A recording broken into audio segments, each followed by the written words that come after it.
মহান রব্বুল আলামিন পবিত্র কোরআনে ইরশাদ করেছেন, আর তোমরা জিনার ধারের কাছেও যেও না, নিশ্চয়ই তা অশ্লীল কাজ ও খুবই মন্দ পথ।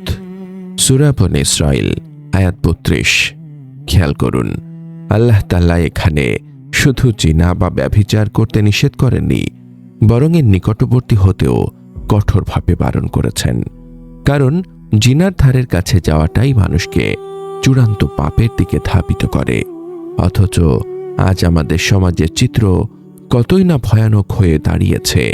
ক্লাসরুমের বেঞ্চে পাশাপাশি বসে একে অপরের গায়ে গা লাগানো, কলেজ বা ভার্সিটি থেকে বের হয়ে হাতে হাত রেখে জনসম্মুখে হাঁটা, পার্কে বা কফি শপে বসে ঘন্টার পর ঘন্টা একান্তে সময় কাটানো, কিংবা রেল লাইনে হাত ধরে হাঁটা, এসব কি জিনার নিকটবর্তী হওয়া নয়? এসবই তো সেই ফাহিশা বা অশ্লীলতা যা থেকে আল্লাহ আমাদের দূরে থাকতে বলেছেন। আধুনিকতার নামে মেসেঞ্জারে চ্যাট করা, রাত জেগে ফোন আলাপ করা, একে অপরের দিকে লোলুপ দৃষ্টিতে তাকানো, এসবই জিনার অন্তর্ভুক্ত এবং আল্লাহ এই অশ্লীলতার পথ থেকে আমাদের কঠোরভাবে বারণ করেছেন। মূল আলোচনায় প্রবেশের আগে আপনাদের কাছে একটা বিশেষ অনুরোধ। আমাদের দ্বীনি প্রচারণার এই যাত্রাকে আরও বেগবান করতে এবং ইসলামিক অডিও বুক ও কন্টেন্টগুলো নিয়মিত পেতে আমাদের ওয়েবসাইট www.humaconto.com ভিজিট করুন এবং আমাদের ফেসবুক পেজ ও ইউটিউব চ্যানেলটির সাথে যুক্ত থাকুন, যাতে করে দিনের এই বার্তাগুলো আমরা আরও ব্যাপকভাবে ছড়িয়ে দিতে পারি। আজকের যুব সমাজ শয়তানের প্ররোচনায় পড়ে মনে করে যে তারা তাদের নফস বা প্রবৃত্তিকে নিয়ন্ত্রণ করতে সক্ষম, বা তারা শুধু একটু কথা বলা বা দেখা করার মধ্যে সীমাবদ্ধ থাকবে। কিন্তু এটি শয়তানের অন্যতম বড় ধোঁকা। আল্লাহ তাআলা মানুষের নফস সম্পর্কে বলেছেন, নিশ্চয় মানুষের নফস খারাপ কাজের নির্দেশ দিয়ে থাকে, তবে আমার রব যাকে দয়া করেন সে ছাড়া। সূরা ইউসুফ আয়াত ৫৩। সুতরাং জিনার পথে পা বাড়ানো মানেই নিজেকে ধ্বংসের দিকে ঠেলে দেওয়া। আমাদের সমাজে আজ অদ্ভুত এক দ্বিমুখী আচরণ লক্ষ্য করা যায়, যেখানে আমরা মুখে নিজেদের নবী প্রেমিক দাবি করি, গজল গেয়ে নবীর শান-মান বর্ণনা করি, কিন্তু কর্মে প্রতিনিয়ত নবীর সুন্নাত ও আদর্শকে প্রত্যাখ্যান করে চলেছি। হযরত আবু হুরায়রা রাদিয়াল্লাহু তাআলা আনহু থেকে বর্ণিত একটি হাদিসে আমাদের জন্য চরম সতর্ক বার্তা বহন করে, যেখানে রাসূল সাল্লাল্লাহু আলাইহি ওয়াসাল্লাম ইরশাদ করেছেন, আমার সকল উম্মত জান্নাতে প্রবেশ করবে, কেবল সে ব্যতীত যে অস্বীকার করেছে। সহিহ বুখারী ৭২৮০। সাহাবা ইকরাম অবাক হয়ে জিজ্ঞেস করলেন, হে আল্লাহর রাসূল সাল্লাল্লাহু আলাইহি ওয়াসাল্লাম, কে এমন হতভাগা যে জান্নাতে যেতে অস্বীকার করবে? তখন নবীজি সাল্লাল্লাহু আলাইহি ওয়াসাল্লাম প্রত্যুত্তরে বললেন, যে ব্যক্তি আমার আনুগত্য করল সে জান্নাতে প্রবেশ করল, আর যে আমার অবাধ্য হলো সেই মূলত জান্নাতে যেতে অস্বীকার করল।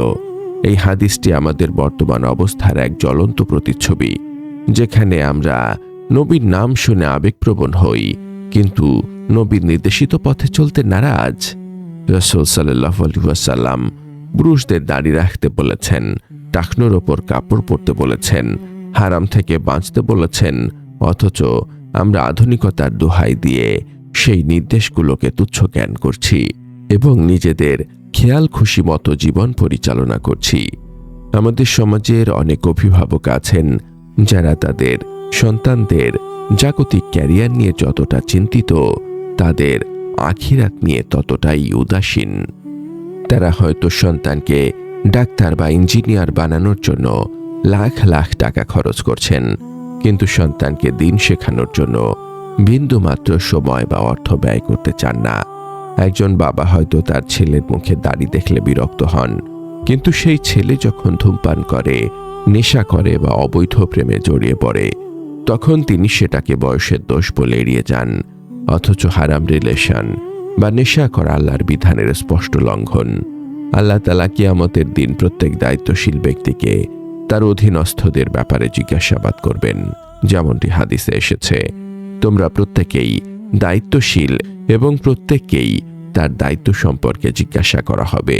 সহিহ বুখারী ৭১৩৮।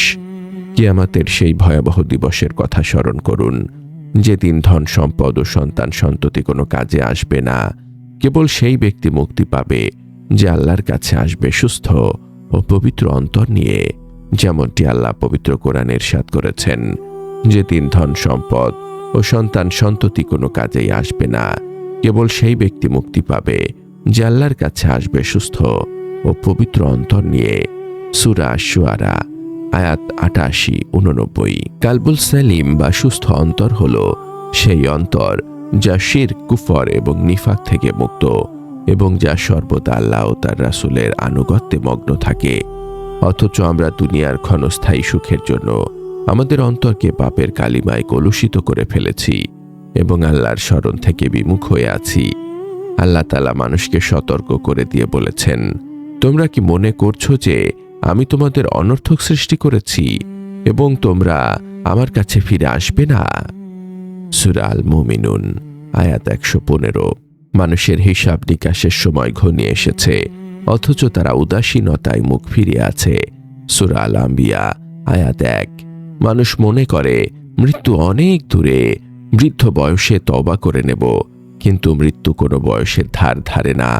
কত যুবককে আমরা দেখেছি শক্তিশালী ও সুঠাম দেহের অধিকারী, অথচ হঠাৎ করেই তাদের প্রাণ পাখি উড়ে গেছে এবং তারা কবরের অন্ধকার প্রকোষ্ঠে বন্দী হয়েছে। কিয়ামতের দিন অপরাধীদের অবস্থা এতটাই করুণ হবে যে তারা নিজেদের মুক্তির জন্য দুনিয়ার সবচেয়ে প্রিয় মানুষগুলোকে ফিদিয়া বা মুক্তিপণ হিসেবে দিতে চাইবে। আল্লাহ তাআলা সূরা আল মাআরিজে সেই দৃশ্য তুলে ধরেছেন। সেদিন অপরাধী চাইবে তার সন্তান সন্ততি, স্ত্রী, ভাই এবং তাকে আশ্রয়দাতাকারী জ্ঞাতি গোষ্ঠী, এমনকি দুনিয়ার সবাইকে বিনিময় দিয়ে হলেও নিজেকে আযাব থেকে মুক্ত করতে। সূরা আল মাআরিজ আয়াত ১১-১৪। চিন্তা করে দেখুন, যেই সন্তানের জন্য দুনিয়াতে আপনি এত আয়োজন করেছেন, যার জন্মদিনে আপনি উৎসবে মেতেছেন, যার আকিকায় আপনি হাজার হাজার টাকা খরচ করেছেন এবং যেই সন্তান সামান্য ব্যথা পেলেও আপনি অস্থির হয়ে যেতেন, সেই আদরের সন্তানকেই কিয়ামতের দিন আপনি নিজের মুক্তির জন্য জাহান্নামে ফেলে দিতে চাইবেন। অপরাধী সেদিন বলবে, হে আল্লাহ, আমার এই সন্তানকে নিয়ে নাও, আমার স্ত্রীকে নিয়ে নাও, আমার ভাইকে নিয়ে নাও, কিন্তু আমাকে জাহান্নামের আগুন থেকে মুক্তি দাও। কিন্তু আল্লাহ তাআলা বলবেন, কখনোই নয়, নিশ্চয়ই এটি লেলিহান আগুন যা চামড়া ঝলসিয়ে দেবে। সূরা আল মাআরিজ আয়াত ১৫-১৬। জাহান্নামের শাস্তির ভয়াবহতা সম্পর্কে রাসূলুল্লাহ সাল্লাল্লাহু আলাইহি ওয়াসাল্লাম বলেছেন, জাহান্নামের সবচেয়ে কম শাস্তি যাকে দেওয়া হবে, তার পায়ের নিচে আগুনের দুটি কয়লা রাখা হবে, যার তীব্রতায় তার মস্তিষ্ক টক বক করে ফুটতে থাকবে এবং সে মনে করবে যে তাকেই সবচেয়ে কঠিন শাস্তি দেওয়া হচ্ছে। সহিহ বুখারী ৬৫৬১। এটি যদি হয় জাহান্নামের লঘুতম শাস্তি, তবে যাদের জন্য আল্লাহ কঠোর আযাব প্রস্তুত রেখেছেন তাদের অবস্থা কেমন হবে তা কল্পনা করাও আমাদের পক্ষে সম্ভব নয়। হে যুবক, হে যুবতী, তোমরা যারা আজ তথাকথিত প্রেমের নামে অবৈধ সম্পর্কে জড়িয়ে নিজেদের যৌবনকে কলুষিত করছো, তোমরা আসলে নিজেদের ধ্বংসের দিকে ঠেলে দিচ্ছ এবং দুনিয়া ও আখিরাত উভয়ই হারাচ্ছ। যে পুরুষ তোমাকে বিয়ের আগে স্পর্শ করতে চায়, নির্জনে দেখা করতে চায় বা তোমার শরীরের কোনো অংশ দেখতে চায়, সে তোমাকে ভালোবাসে না, বরং সে তোমাকে ভোগ করতে চায় এবং তোমার সম্মান নিয়ে ছিনিমিনি খেলতে চায়।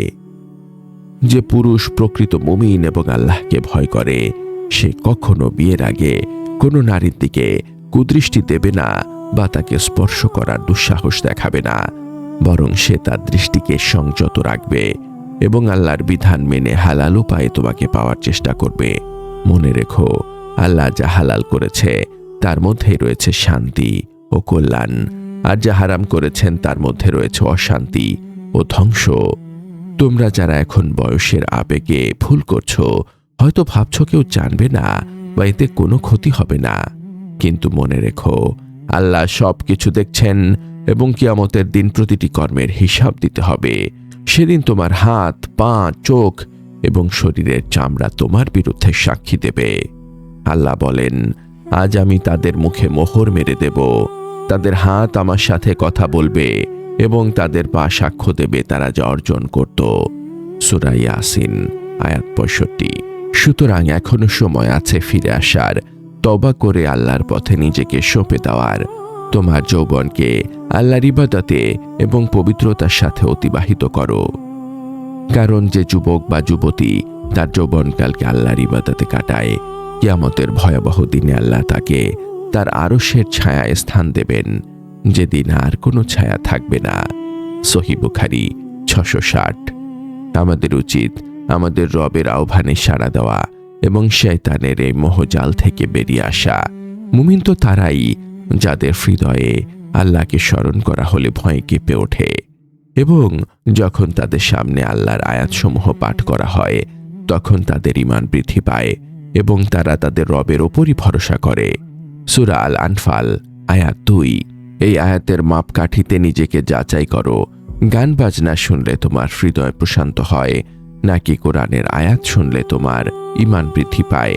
যদি গান শুনলে ভালো লাগে আর কোরআন শুনলে বিরক্ত লাগে, তবে বুঝবে তোমার অন্তরে নিফাকের রোগ বাসা বেঁধেছে এবং এখনই সময় সেই রোগের চিকিৎসা করার। হে আমার ভাই ও বোন, দুনিয়ার এই সামান্য সুখের জন্য অনন্তকালের আখিরাতকে বরবাদ করো না। হারাম উপার্জন, সুদ, ঘুষ এবং অন্যায়ের মাধ্যমে গড়ে তোলা সম্পদ কিয়ামতের দিন তোমার গলার বেড়ি হয়ে দাঁড়াবে। আল্লাহ ও তার রাসূলের বিরুদ্ধে যুদ্ধ ঘোষণা করে কেউ কখনো সফল হতে পারে না। আর সুদ খাওয়া মানেই হলো আল্লাহ ও তার রাসূলের বিরুদ্ধে যুদ্ধ ঘোষণা করা। সূরা আল বাকারা আয়াত 279। তাই আসুন আমরা আমাদের জীবনের মোড় ঘুরিয়ে নিই, তওবা করি এবং আল্লাহর কাছে আত্মসমর্পণ করি। আল্লাহ পরম দয়ালু ও ক্ষমাশীল। তিনি বলেছেন, হে আমার বান্দারা, যারা নিজেদের ওপর অবিচার করেছ, তোমরা আল্লাহর রহমত থেকে নিরাশ হইও না। নিশ্চয়ই আল্লাহ সমস্ত গুনাহ ক্ষমা করে দেন। সূরা জুমার আয়াত 53। তবে এই ক্ষমা তাদের জন্য যারা পাপের ওপর অটল থাকে না, বরং অনুতপ্ত হয়ে ফিরে আসে। আমাদের উচিত আমাদের নফস বা প্রবৃত্তিকে নিয়ন্ত্রণ করা এবং আল্লাহর দেওয়া সীমারেখার মধ্যে জীবন যাপন করা। আল্লাহ আমাদের সবাইকে শয়তানের প্ররোচনা থেকে, নফসের ধোঁকা থেকে এবং জিনা ও ব্যভিচারের মতো জঘন্য পাপ থেকে নিজেদের এবং আমাদের পরিবারকে রক্ষা করার তৌফিক দান করুন। আমাদের মা বোনদের পর্দা ও সম্মান রক্ষা করার এবং যুবকদের দৃষ্টি ও লজ্জাস্থান হেফাজত করার শক্তি দিন এবং আমাদের সবাইকে খাঁটি মুসলমান হিসেবে মৃত্যুবরণ করার তৌফিক দান করুন। আমিন। আমাদের এই ক্ষুদ্র প্রচেষ্টা যদি আপনার ভালো লেগে থাকে এবং আপনি যদি মনে করেন যে এই বার্তাগুলো অন্যের উপকারে আসবে, তবে দয়া করে এই ভিডিওটি শেয়ার করুন এবং আমাদের চ্যানেলটি সাবস্ক্রাইব করে দিনের প্রচারে শরীক হন।